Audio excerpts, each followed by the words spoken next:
நான் இது வரைக்கும் உங்களுக்கு துரோகம் செய்யல. எனக்கு கவர்னர் பதவி தரேன்னு சொன்ன போது கூட காங்கிரஸ் கட்சி கூட போல, அமைச்சர் பதவி தருவேன்னு சொன்ன போது கூட ஜெயலலிதா கட்சிக்கு நான் போல. ஆனா காங்கிரஸ் உள்ள தலைவர்களோ ஜெயலலிதாவோ எனக்கு 30 ஆண்டு காலம் நெருங்கிய தொடர்புள்ளவர்களாக இருந்தும் நான் இன்னும் உங்களை விட்டு தின்னவில்லை சகோதரனே. உன்னை வித்து திங்கிறத பெத்த தாயோடு உடல் உறவு கொள்ற பாவத்தை விட அருவருக்கத்தக்க பாவம் என்று சொல்லி எந்த அரசியல் கட்சிகளும் உனக்கு குரல் கொடுக்கவில்லையோ அவனை தனிமைப்படுத்தி விட்டு எந்த அரசியல் கட்சி குரல் கொடுக்கிறதோ அவன் எவ்வளவு சிறிய கட்சியாக இருந்தால் அவனோடு தோளோடு தோள் நிற்பதில் தான் நான் உறுதியாக இருந்திருக்கிறேன். என் தலைமையை ஏற்றுக்கொள் என்று நான் சொல்ல வரவில்லை. உங்களுக்கு நான் ஏற்கனவே ஒரு சத்தியம் செய்து கொடுத்திருக்கிறேன். அதுவும் அல்லாஹ்வின் மீது.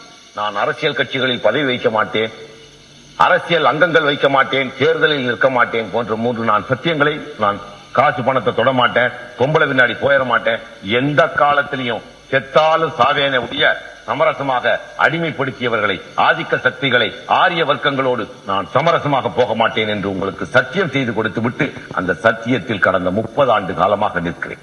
மத்திய அரசுகள், மாநில அரசுகள், 4 பாதுகாப்பு சட்டம், 150 சிறைச்சாலைகள் இவ்வளவும் கண்டபோது கூட வெங்காட்டு சிறைகளை வெண்ணிலா அறைகளாக ஏற்றுக்கொண்டேனே தவிர உங்களை நான் விட்டு விடவில்லை. சகோதரனை தெரிந்து கொள். இந்த பொறுக்கிகள், இந்த அயோக்கியர்கள், இஸ்லாமிய தலைவர்கள் இவர்கள் செய்த துரோகங்கள், நீ ஏமாளி முஸ்லீமாக இருந்து விட்டாய்.